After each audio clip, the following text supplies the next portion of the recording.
This is lecture 1 of economics through PYQ। 2015 से 25 तक के इकोनॉमिक्स के सारे क्वेश्चंस ये टॉपिक वाइज मैंने लगा दिए। हम एक एक टॉपिक कवर करेंगे, बुक एंड टू एंड हम नहीं कवर करेंगे, उस वो स्टाइल नहीं है, मतलब मेरा वो स्टाइल ही नहीं है। ऐसे होगा, टॉपिक 1 मैं एग्जैक्ट बताऊंगा कहाँ से क्वेश्चंस आए हैं और आपको कौन कौन से चैप्टर पढ़ना है। तो सिंपली वो चैप्टर पढ़ना और ये क्वेश्चंस कर लें। जिन लोगों ने भी प्रीवियस अटेम्प्ट्स दिए हैं सीधा क्वेश्चन करना, उसके बाद चैप्टर पढ़ना। जो बिगिनर्स हैं वो चैप्टर पढ़ने के बाद ये वीडियो देखोगे तो ज़्यादा आपको हेल्प होगी। पहले इसका एनालिसिस देखते हैं, then you are clear, so that we both are on same page.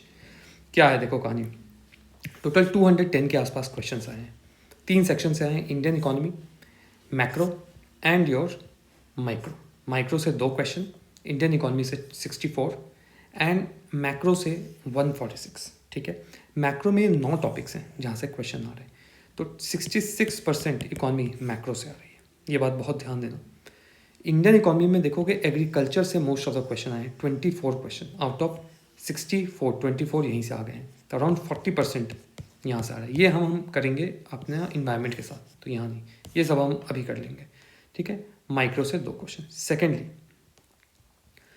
In total question में से 210 क्वेश्चन में से सिर्फ और सिर्फ थ्योरी से 48 क्वेश्चन आए हैं, बाकी सब कुछ ऑलमोस्ट करंट अफेयर है। ये भी सोर्सेज में धीरे धीरे बताता जाऊँगा।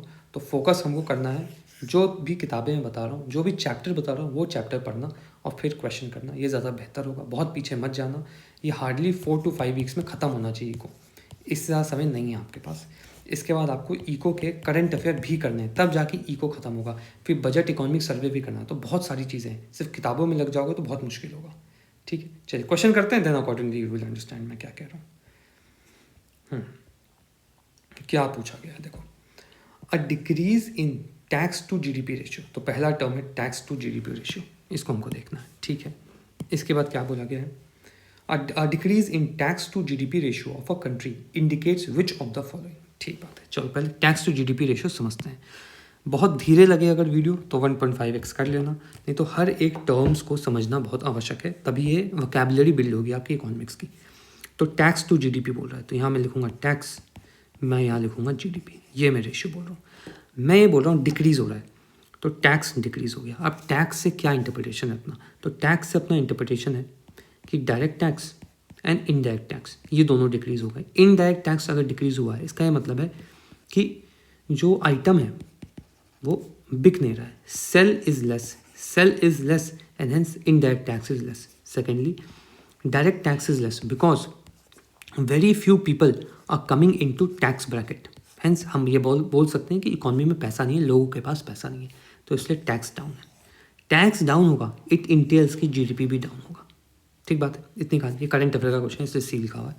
अब क्या है, इससे हमें ये इंटरप्रिटेशन पता लगी। अब क्या है, slowing economic growth rate. Tax to GDP down होगा, इकोनॉमिक ग्रोथ रेट स्लो होगा, इससे हमें समझ में आ रहा है, करेक्ट है।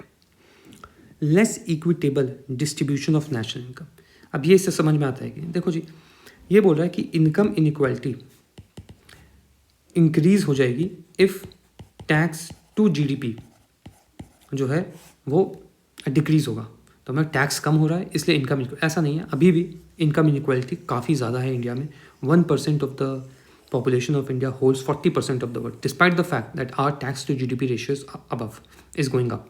So this is wrong, this is right, answer is A. ठीक है, ये एक्सप्लेनेशन है, इस एक्सप्लेनेशन को अवश्य पढ़ना। ठीक, कॉन्टेक्स्ट बिल्ड होगा, मार्क कर दिया है मैंने, काम लायक हुआ, बस पढ़ लेना, आपकी सेहत के लिए अच्छा रहेगा ये। ठीक है, तो दिस इज करंट अफेयर, ये सब भी थोड़ा बहुत एक्स्ट्रा चीज़ें मार्क्ड हैं, इसको कर लेना। चलिए जी, नेक्स्ट देखते हैं क्या सवाल पूछा गया है।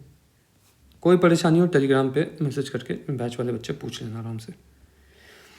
कहाँ गए हम, हाँ जी, क्या है, 2015 का क्वेश्चन है। With reference to Indian economy consider the following statement. ठीक है, द रेट ऑफ ग्रोथ। अब देखो बहुत ध्यान से इधर, ये तो बजट का क्वेश्चन है, लिखा नहीं है, बजट का से क्वेश्चन आ रही है। ठीक है, द रेट ऑफ ग्रोथ। तो रेट ऑफ ग्रोथ का क्या मतलब होता है, of real GDP has steadily increase. ठीक है, इसको देखते हैं अभी। The GDP eight market price has steadily increase. ठीक है, तो इसमें 2-3 चीज़ें हमको देखनी है। सबसे पहले देखना है रेट ऑफ ग्रोथ का मतलब क्या होता है। ठीक है, सेकंड अपने को देखना है real GDP and market price वाले जीडीपी को बोलते हैं नॉमिनल जीडीपी। इससे पहले हमको देखना है जीडीपी ही क्या होती है। तो देखो जी, बहुत ही ज़्यादा सिंपल कहानी है अपने पास। कहानी कुछ ऐसी है कि लेट जो सपोज कि हम 2020 में बैठे हुए हैं और जीडीपी का जो फिगर है वो है लेट जो suppose 150 rupees 150 goods and services का फिगर है। अब जीडीपी क्या होती है पहले ये कर लेते हैं। जीडीपी लेट जो सपोज कोई ऐसा देश है जो सिर्फ और सिर्फ केक बनाता है, केक बना रहा है, 10 केक बनाए और उसकी मार्केट प्राइस जो कंज्यूमर को रेट पे बेच रहा है वो 100 रुपये है। जो जीडीपी क्या हुई, क्वांटिटी इनटू मार्केट प्राइस, तो ये हो गया आपका 1000 रुपये।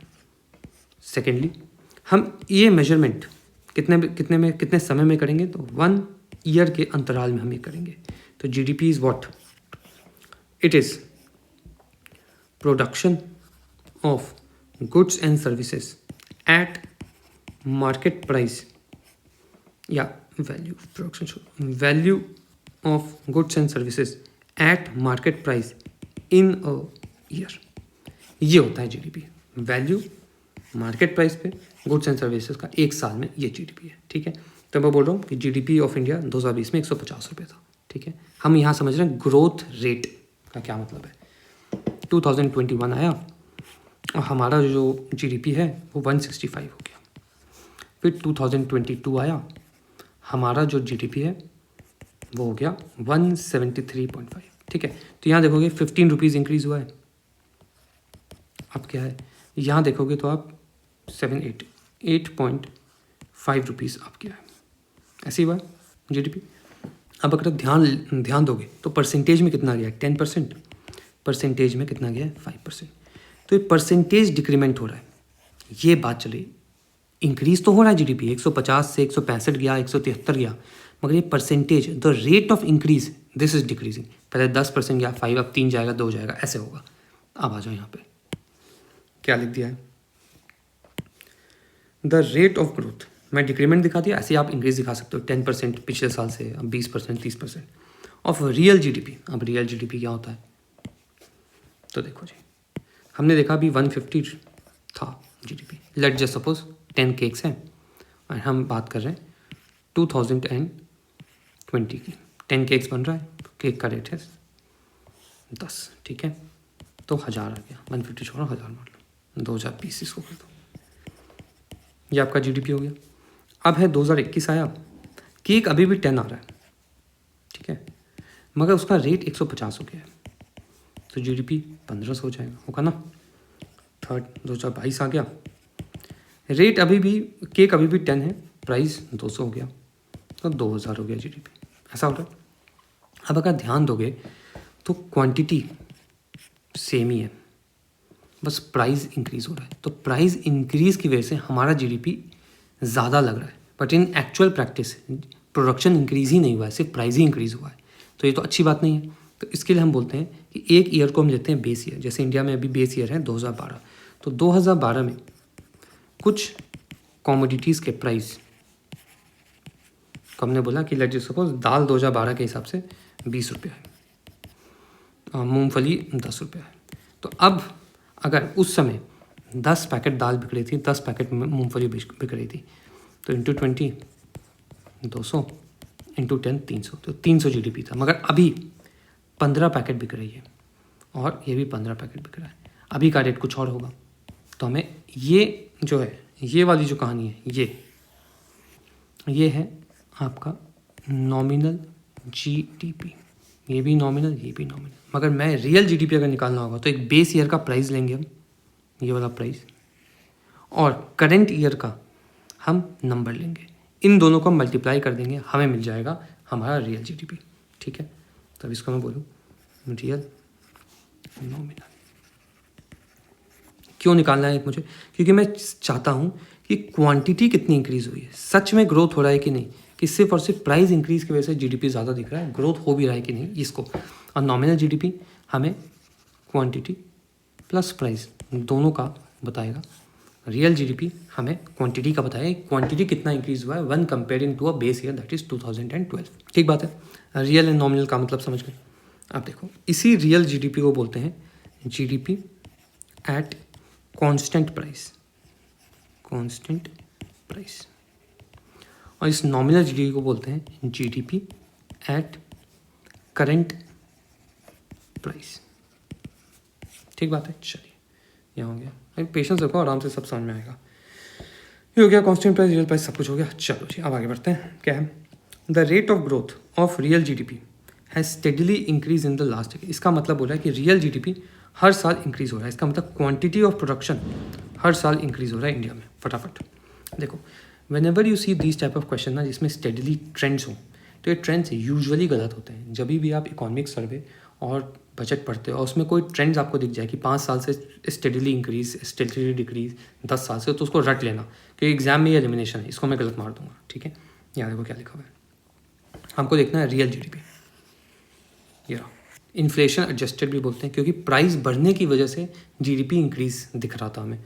मगर जब हम रियल पे आएंगे तो हम प्राइस को हमने कांस्टेंट कर दिया, ऐसे अब हम क्वांटिटी पे फोकस करेंगे। इसलिए देखो आप यहाँ देखो 101, 109, 18, 12, 13, 14, 15, 16, 17, 18, 19, देख रहे हो 21, ये सब हुआ है। यहाँ पे देखो परसेंटेज चेंज, क्योंकि क्या लिखा हुआ है? हाँ, rate of growth of GDP की बात हो रही है, रेट की बात हो रही है। इन जनरल सेंस तो ये नंबर्स में तो इंक्रीज हो रहा है, मगर रेट देखो क्या है। 7, 7, 8 नीचे आ गया, ये नीचे आ गया, फिर ऊपर गया, ऊपर गया, नीचे आ गया, ऊपर गया, ऊपर गया, ऊपर गया, ऊपर गया, ऊपर गया, फिर नीचे आ गया। तो ये रेट है। तो रेट फ्लक्चुएट होते रहते हैं। यूजुअली अगर रेट की वहाँ बात हो तो फ्लक्चुएशन होगा ही। अब वहाँ अगर सॉलिड वैल्यू की बात हो, तो वो यूजुअली इंक्रीज होता है। यूजुअली ऐसा ही होता है, ग्रोथ होती ही है देश में। कोविड-19 एक एक्सेप्शन है। अगर आप ध्यान से देखोगे तो 26 यहाँ जीडीपी का फिगर है, यहाँ 25 है, मगर इन जनरल इंक्रीज होता ही है। तो टोटल वैल्यू इंक्रीज होगी, रेट फ्लक्चुएट होता है। अब क्या है? The GDP at market price. GDP at market price का मतलब नॉमिनल जीडीपी की बात कर रहा हूँ, nominal GDP at market price. ठीक है, तो the GDP at market price has steadily increase. भाई जैसा मैंने बोला कि जो भी प्राइस है, वैल्यू, टोटल वैल्यू, वो यूजुअली इंक्रीज ही होती है। तो ये इसलिए करेक्ट है और ये गड़बड़ है। तो आंसर इसका बी है। ठीक है, ये भी अच्छा क्वेश्चन। हर एक टर्म को आपको बहुत ध्यान से देखना है। जब तक वोकैबुलरी नहीं सेट होगी तब तक बहुत मुश्किल होगा। ये डिफ्लेटर जब आएगा क्वेश्चन तो देखेंगे। अब क्या पूछा है? जी देखो, 9th क्लास की एनसीईआरटी का चैप्टर 1, वहाँ से सवाल आया है। क्या है? The substitution of steel for wooden plough, ठीक है, in agriculture product is an example of labour augmented capital. देखो अब इसमें हमको कॉन्सेप्ट समझना है कैपिटल का, कि कैपिटल कैसे काम करता है। ये 9th क्लास के एनसीईआरटी का चैप्टर नंबर 1 है। इस लेक्चर के बाद उस जाके चैप्टर को पढ़ लेना, तो आपके लिए बहुत बेहतर होगा। तो पहले हम देखते हैं इस पूरे टॉपिक को। इस टॉपिक को ही बोलेंगे हम factors of production. Factors of production क्या मतलब है? फैक्टर्स ऑफ प्रोडक्शन का, कोई भी वस्तु अगर आपको बनाना है तो उसमें क्या क्या लगेगा, तो क्या क्या को बोलेंगे हम factor. What are the factors required to make an item. तो सबसे पहला फैक्टर लगेगा, कोई तो मिनरल रिसोर्स, कुछ तो लगेगा ही ना रिसोर्स, तो नेचुरल रिसोर्स लगेगा, ये है फैक्टर। इसके बाद क्या लगेगा जी? इसके बाद लगेगा लेबर, बिल्कुल लेबर लगना ही चाहिए। फिर क्या लगेगा जी? देन विल को पैसा लगेगा, कैपिटल, मशीन लगेगी, तो वो कैपिटल। इसके बाद क्या लगेगा? ह्यूमन दिमाग लगेगा, ह्यूमन कैपिटल या एंटरप्रेन्योरशिप, सेल्स, मार्केटिंग, ये सब चीज़ें लगेंगी। तो ह्यूमन कैपिटल या एंटरप्रेन्योरशिप लगेगा, तो HC/एंटरप्रेन्योरशिप। ठीक है, ये 4 चीज़ें। अभी फेयर भी दिखाऊंगा, बस अभी ध्यान से सुनना इसको। तो ये फैक्टर्स ऑफ प्रोडक्शन हो गया। अभी नेचुरल रिसोर्स का क्या मतलब हुआ, इसके अंदर बढ़ते हैं। एग्जाम्पल क्या है इसके? तो नेचुरल रिसोर्सेज का मतलब हुआ आपके पास लैंड, सबसे इंपॉर्टेंट फैक्टर ये एग्रीकल्चर लैंड पे ही होती है। वाटर, फॉरेस्ट, मिनरल्स, है ना, लैंड से एग्रीकल्चर, नेचुरल रिसोर्स। वाटर अगर हम हाइड्रो इलेक्ट्रिक बना रहे हैं, वाटर। फॉरेस्ट अगर हम वुड का मटेरियल, फर्नीचर बना रहे हैं। मिनरल्स अगर हम कोई भी मेटल बना रहे हैं, मिनरल्स। तो ये सब नेचुरल रिसोर्सेज है। लेबर लगेगा ही लगेगा, कैपिटल। देखो जी, कैपिटल 2 तरीके की होती है। एक ऐसा कैपिटल होगा, जैसे मैं स्वेटर बुन रहा हूँ, अगर मैं स्वेटर बुनूंगा तो जो यान है, ऊन, वो हर समय मेरे को लगेगा। मगर जो स्टिक होती है ना, बुनने वाली स्टिक, ये स्टिक अगर मैंने एक खरीद ली तो लंबे समय तक चलेगा, बहुत सारा स्वेटर बुन जाएगा इससे, मगर इससे यार्न हर समय लगेगा हमको बनाने के। तो capital anything which aids in making a final product, तो एनीथिंग जिससे अ गुड, जिससे और गुड्स बन सकते हैं, इसको बोलते हैं हम कैपिटल। ठीक है, ये इन इटसेल्फ फाइनल प्रोडक्ट नहीं होता है, इससे और सारी वस्तुएं बनती हैं, ये ध्यान रखना है। तो हम अभी जैसे मैंने ऊन वाला एग्जांपल दिया, तो कैपिटल दो तरीके के होते हैं। एक होते हैं जो ईजिली एग्जॉस्ट हो जाए, और एक कैपिटल होते हैं जो ईजिली एग्जॉस्ट नहीं है। Easily exhaust, not easily exhaust. ठीक है, तो जो कैपिटल ईजिली अपना एग्जॉस्ट हो जाएगा, जो भी कैपिटल ईजिली एग्जॉस्ट होगा, उसको हम बोलेंगे वर्किंग कैपिटल। ये काम में हर रोज लगेगा, इसको बोलेंगे हम वर्किंग कैपिटल। जो कैपिटल ईजिली एग्जॉस्ट नहीं होगा, उसको हम बोलेंगे फिक्स कैपिटल। ठीक है, अब वर्किंग कैपिटल का एग्जाम्पल क्या है? रॉ मटेरियल, जैसे ऊन। बिजनेस चलाने के लिए cash, that is money in hand.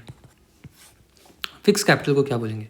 Tools / machines, वो बिल्डिंग जहाँ आप स्वेटर बुनने जा रहे हो, ये सारी फिक्स कैपिटल है। उसके बाद लास्ट में आएगा ह्यूमन कैपिटल, एंटरप्रेन्योरशिप। इन सबको जोड़ के एक प्रोडक्ट सोचना, मार्केटिंग करना, तो ये सब चीज़ें।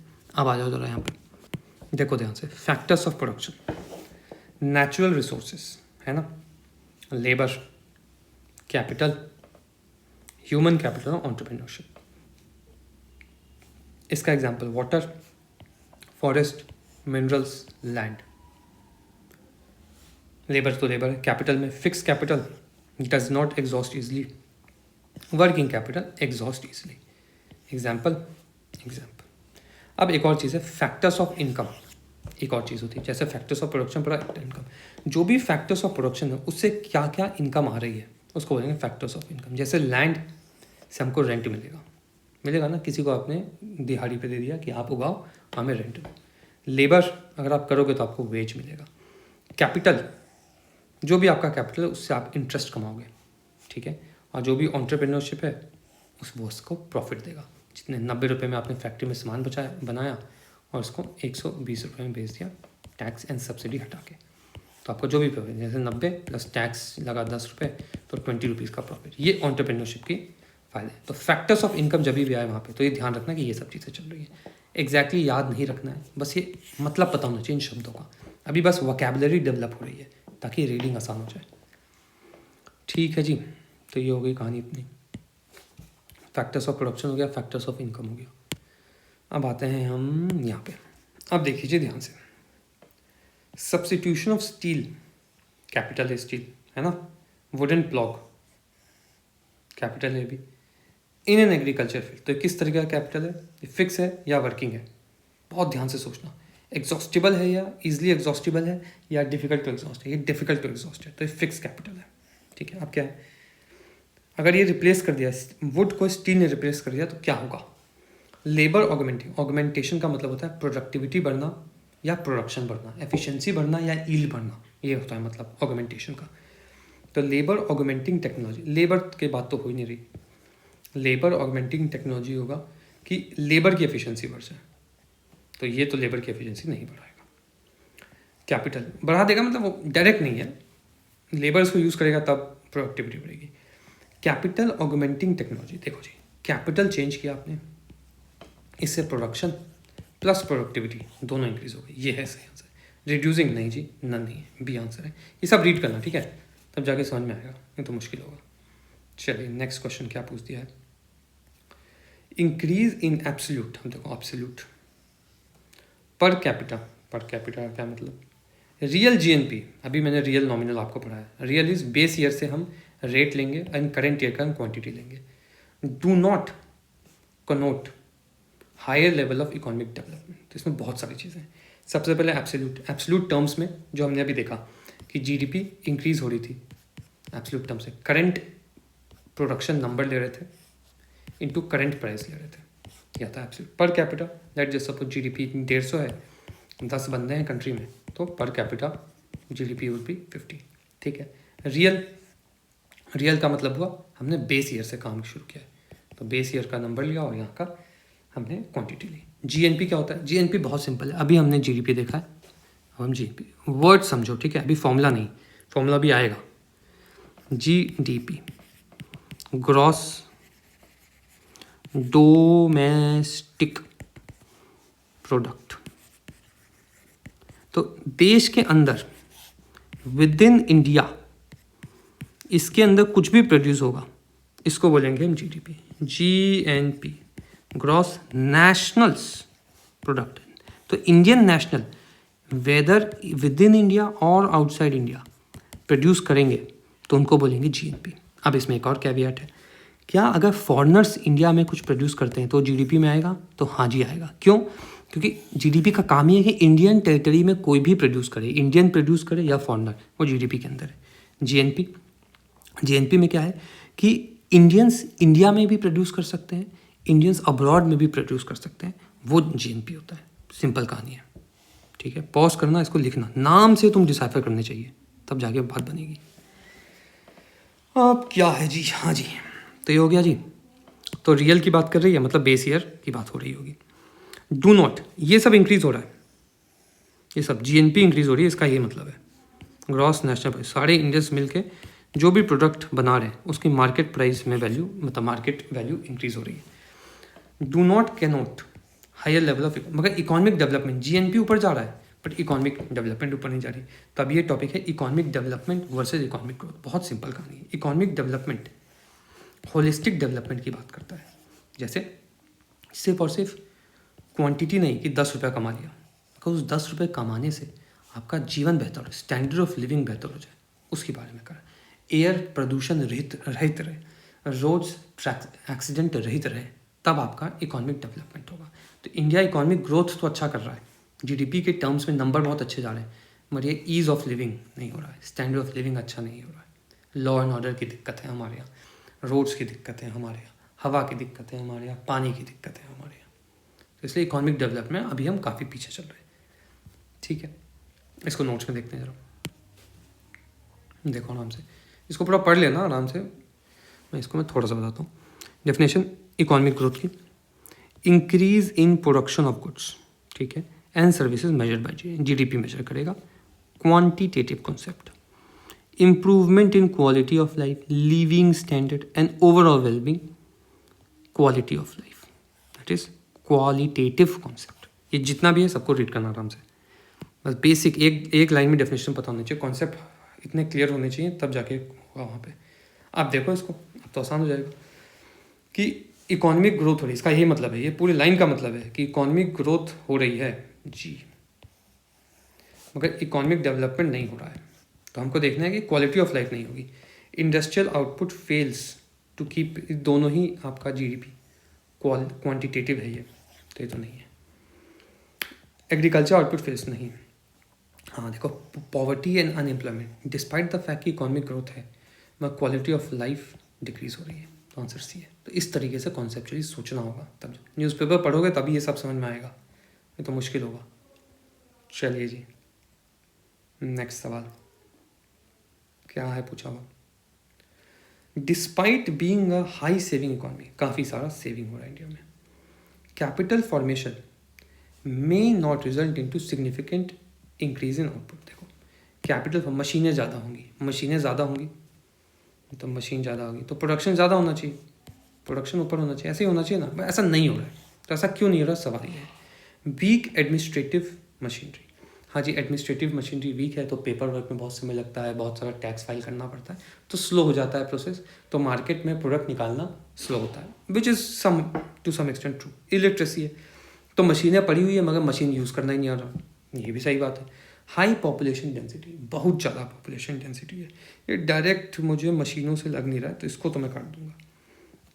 हाई कैपिटल, ये है answer, high capital output ratio. अब कैपिटल आउटपुट रेशियो क्या होता है, या कैपिटल आउटपुट रेशियो ही क्या होता है, हाँ जो पहले यहाँ पे देखते हैं इसको।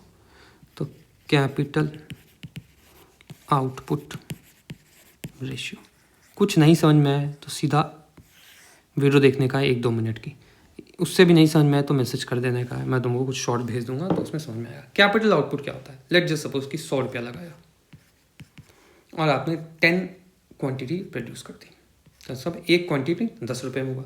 अब मैं बोल रहा हूँ कि मुझे एक क्वांटिटी इंक्रीज करना है, 11 करना है, ठीक है, तो मुझे लगाना होगा 105 रुपये, ठीक है। तो कैपिटल कितना लगा इसमें? 5 रुपये का। Capital and output ratio, capital कितने का लगा? 5 रुपये, आउटपुट कितना है? तो 5 आ गया कैपिटल आउटपुट रेशियो। अब मैं बोल रहा हूँ कि नहीं जी, मैं 105 से नहीं 115 रुपये मुझे लगाने पड़ेंगे तब मैं एक बढ़ा पाऊँगा। तो फिर कैपिटल 15 0, तो 15 1। तो यहाँ पे कैपिटल आउटपुट रेशियो हाई है, यहाँ पे लो है। तो लो कैपिटल आउटपुट रेशियो ज़्यादा अच्छा होता है इकॉनमी के लिए या हाई? तो लो ज़्यादा अच्छा होगा। तभी ना आप कम पैसा लगा के क्वांटिटी को बहुत तेज़ी से इंक्रीज कर सकते हो। इसको बोलते हैं इकोनॉमीज ऑफ स्केल। अगर आप लार्ज सेक्टर में चीज़ें बनाते हो, let just suppose T shirt आपको प्रिंट करके बेचनी है, तो 100 टी शर्ट अगर आपको प्रिंट करनी होगी तभी भी आपको 20 लाख की मशीन खरीदनी होगी, ठीक है। इतना इन्वेस्टमेंट इनिशियल लगेगा। मगर लेट जस्ट सपोज कि आप 1000 प्रिंट कर रहे हो, उस समय भी 20 लाख की मशीन करनी होगी। तो अब देखो आपका कैपिटल आउटपुट रेशियो यहाँ ज़्यादा अच्छा है, ठीक है। The low capital output ratio is good. Example याद रखना इकॉनमी में, एग्जाम्पल से ही इकॉनमी करना, तभी आपके लिए आसानी होगी। जहाँ एग्जाम्पल नहीं समझ में मैसेज करना, कमेंट करना, जो भी बता पाऊँगा मैं अवश्य बता दूंगा, ठीक है जी। तो इसमें लिखा हुआ है हाई कैपिटल, हाँ जी बिल्कुल सही बात है। मशीन्स हैं मगर इंक्रीज़ नहीं हो रहा आउटपुट, क्यों? क्योंकि कैपिटल रेशियो हाई है। अगेन तमिलनाडु मैक्रो 2 से आया है, सब रीड करने का है, स्किप मत करना, रीड करना। चलो आइए, और जो भी सब लिखा है सब रीड करने का है। नेक्स्ट, टोटल 8 क्वेश्चन है इस चैप्टर से, 8 करेंगे, उसके बाद हम थ्योरी वाली क्लास करेंगे। आप क्या पूछा गया है? विच of the following activities constitute a real sector, ये करंट अफेयर है, टॉपिक है real sector versus financial sector. Any sector जहाँ गुड्स ऑलवेज टेंजिबल हो, टेंजिबल गुड्स अगर प्रोड्यूस कर रहा है तो रियल सेक्टर। बस इतनी नॉलेज से देखो क्वेश्चन होता है कि नहीं। फार्मर्स हार्वेस्टिंग क्रॉप्स, सही बात है, क्रॉप्स हाथ में टच कर सकते हो, टेंजिबल है। टेक्सटाइल मिल कन्वर्टिंग फाइबर, बिल्कुल सही बात है। कमर्शियल बैंक लेंडिंग, नहीं ये फाइनेंशियल सेक्टर, टेंजिबल नहीं है ये। Lending money to trading company, no. कुछ गुड्स प्रोड्यूस नहीं हो रहा है यहाँ पे, टेंजिबल गुड्स प्रोड्यूस होना चाहिए। और corporate body issuing rupees denominated bonds overseas, इसको मसाला बॉन्ड बोलते हैं, मसाला बॉन्ड। एक बार विकिपीडिया करना क्या होता है मसाला बॉन्ड एग्जैक्टली, अब पहला सेक्शन पढ़ लेना इसका, ठीक है। तो बॉन्ड इशू करते हो लोन लेने के लिए, हम आगे देखेंगे, लोन एक्वायर करने के लिए बॉन्ड इशू करते हो। तो ये भी फाइनेंशियल, ये भी फाइनेंशियल, ये दोनों रियल तो ठीक है। तो रियल वर्सेस फाइनेंशियल, यहाँ पे कुछ कुछ लिखा होगा, नोट्स मैंने काफ़ी ठीक लिखा हुआ है, आ जाओ इधर देखो। रियल फाइनेंशियल, रियल में क्या है? Part of the economy that produces tangible goods and services, part of the economy that produces या provides financial intermediation and manages money flow. तो पैसा दिखाएगा, मतलब पैसा का घुमाव होगा इसमें, इसमें कोई गुड्स प्रोड्यूस नहीं होगी, ये आपका फाइनेंशियल है। देखो इसमें कोर क्या है? Production, manufacturing, agriculture, construction, banking, insurance, capital market, lending हो रही थी, असेट मैनेजमेंट, ये सब चीज़ें। पॉज करना, इसको रीड करना, ठीक है। चलिए जाइए, इसी में आपकी ये अंडरस्टैंडिंग से ही सारे क्वेश्चन होंगे। अब देखिए क्या है ये भी बहुत ही अच्छा क्वेश्चन है, क्लास 9th एनसीईआरटी। वर्ड्स, सीधा सीधा वर्ड्स उठे हैं, ये वर्ड लिखा हुआ है, ये वर्ड लिखा हुआ है, ये वर्ड लिखा हुआ है एनसीईआरटी क्लास 9 में, ठीक है। इसको दिखाई देता हूँ मेरे को, 1 मिनट। ये देखो ऑगमेंटेशन वाला हमने क्वेश्चन किया है ना, स्टील एंड वुडन प्लॉग, ये देखो 9th क्लास के एनसीईआरटी में। फार्मर्स प्लॉग, एक और चीज़ दिखाता हूँ, ये देखो farmers plough, computer, yarn use by weavers. देखो यहाँ पे farmers plough, computer, yarn use by weavers, कुछ चेंज नहीं किया, सीधा सीधा उठा के डाल दिया है 9th क्लास के। कहीं और मत फंसना, ये रमेश सिंह और वॉट एवर यू रीड, नहीं रीड करना है, एनसीईआरटीज रीड करनी है। अब क्या है, 24 का क्वेश्चन है, तो बिल्कुल ही लेटेस्ट क्वेश्चन में उठा रहे हूँ। फार्मर्स प्लॉग क्या है? ये फिक्स कैपिटल है, वर्किंग कैपिटल है, तो फिक्स है क्योंकि ये एग्जॉस्ट नहीं होगा, तो ये गलत। कंप्यूटर फिक्स कैपिटल, हाँ जी एग्जॉस्ट नहीं होगा, ये correct. Yarn use for weaver, fix capital नहीं है, दिस इज वर्किंग कैपिटल, ये गलत। पेट्रोल वर्किंग, पेट्रोल हर बार डलाना पड़ेगा ना गाड़ी चलाने के, तो ये सही है, ये सही है, बी आंसर है। रीड करने का, इसको भी रीड करने का। चलिए इतनी बारी मैं इसलिए बोल रहा हूँ कि नहीं करते हैं लोग रीड, और आप भी नहीं करिएगा, मगर करना है, तभी कंपटीशन को बीट करोगे आप। चलिए जी, कॉन्सेप्चुअल सब्जेक्ट्स में मेहनत करो, वहाँ पे काफ़ी अच्छा बेनिफिट आता है। And physical geography conceptual subject हैं। जितना अच्छा होगा, ये कम लोगों का ही अच्छा होगा, तो आपके पास उतना एडवांटेज होगा। पॉलिटी, मॉडर्न हिस्ट्री सभी लोग कर लेते हैं, ये 2 सब्जेक्ट पे फोकस ज़्यादा करना है। ठीक है, क्या पूछा? लास्ट क्वेश्चन है इस टॉपिक का। With reference to the sectors of the Indian economy consider the following pair, economic activity and sector. ठीक है, ये आया है 10th क्लास की एनसीईआरटी का chapter number 2, sectors of the economy. देखो एग्जैक्ट वर्ड्स उठ के आए हैं, इसको भी देखते हैं। ये देखो, storage, dairy farm, mineral exploration and weave. अब देखो यहाँ पे dairy, minerals, weaving cloth, storage. देख रहा हूँ, सीधी सी लाइन, कुछ नहीं है, सेम एग्जांपल चिपका दिया है ऊपर। क्या है? Storage of agriculture produce. पहले तो हम ये सेक्टर्स ऑफ इकोनॉमी समझते हैं, तब इस पे आएंगे। क्या है जी? इकोनॉमी में 3 सेक्टर होते हैं, छोड़ दो, गोली मारो उस सेक्टर को भी। इकोनॉमी में चीज़ें प्रोड्यूस होंगी। Let just suppose wheat produce हुआ है, व्हीट। तो व्हीट जब प्रोड्यूस हुआ है तो नेचुरल रिसोर्सेज का इस्तेमाल करके प्रोड्यूस होगा। नेचुरल लैंड, वाटर, एयर, ये सब का मोस्टली ऐसे ही होगा। मेनली फर्टिलाइजर, ये सब आर्टिफिशियल। तो व्हीट हमने प्रोड्यूस कर दिया, ठीक है, गेहूँ। तो इसको जब हमने प्रोड्यूस किया नेचुरल रिसोर्सेज का इस्तेमाल करके, तो उसको हम बोल रहे हैं प्राइमरी सेक्टर। ठीक है, इसके बाद इस वीट्स को हमने मिल में डाला और इससे आटा बनाया और उसको पैकेट में डाल दिया। ठीक है, तो इससे बना आटा। हमने कुछ ना कुछ इसमें इंडस्ट्रियल एंटरप्राइज लगाया, इंडस्ट्रियल मशीन लगाई। तो इंडस्ट्री की हेल्प ली, दैट इज मैन्युफैक्चरिंग मस्ट है, इसमें कुछ ना कुछ प्रोसेसिंग मस्ट है, तो इसको बोल देंगे सेकेंडरी सेक्टर। अब मैं इसको पैकेट को जाके ऐड करूँगा, इसका मैं ऐड, ताकि ये पैकेट बिके। ठीक है, तो इसको हम बोलेंगे कि add primary plus secondary market. This activity add is adding primary and secondary market, so this would be known as tertiary market. इसको बोलेंगे सर्विसेज। इस तरीके से आपको देखना है। तो वीट के एग्जाम्पल से आप सब समझ जाओगे कि primary sector, secondary sector, tertiary sector. ठीक है, इसको जाके रीड करने का है। देखो यहाँ पे सब लिखा हुआ है, देख रहा हूँ। प्राइमरी सेक्टर, मिनरल आता है प्राइमरी में, डेयरी आता है, कॉटन आता है, सब रीड करना। ठीक है, अब देखो secondary sector, manufacturing is essential. इसके अंदर देखो क्या क्या आ रहा है, क्लोथ्स आ रहा है, शुगर, गुड़ आ रहा है, ये सब चीज़ें। एग्जाम्पल बिल्कुल ध्यान रखना है। Tertiary sector, these are activities that help in development of primary and secondary sector. For example, यहाँ पे सारे एग्जाम्पल हैं, banking, communication, marketing and sales, storage, trade, ये सब इसके अंदर आता है, तो सब ध्यान रखना। अब आ जाओ उस क्वेश्चन पे। बहुत तेज़ हो रहा है ना, तो बताना, थोड़ा स्लो कर दूंगा। अब क्या है जी? हाँ जी, स्टोरेज एड करेगा एग्रीकल्चर प्रोड्यूस को लंबे समय तक रहने में, तो ये है टर्शरी। गलत। सेकेंडरी में processing is most important. Dairy farming, dairy farm primary है। ठीक है, क्योंकि नेचुरल रिसोर्स से हम कुछ ना कुछ प्रोड्यूस निकाल रहे हैं। मिनरल एक्सप्लोरेशन है, सिर्फ एक्सप्लोर किया है, मिनरल निकाल के रखा है, तो अगेन ये प्राइमरी है। इसमें कुछ प्रोसेस करते हैं तो सेकेंडरी होता है, इसको बेचने की कोशिश करते हैं तो ये टर्शरी हो जाता है। गलत। वीविंग क्लोथ्स, तो वीविंग क्लोथ्स, फाइबर से क्लोथ बन रहा है, कुछ ना कुछ इंडस्ट्री, मतलब कुछ तो मशीन लगी है, तो ये सेकेंडरी है। हाँ, ये प्राइमरी है, तो ओनली 2 होना चाहिए आंसर बी।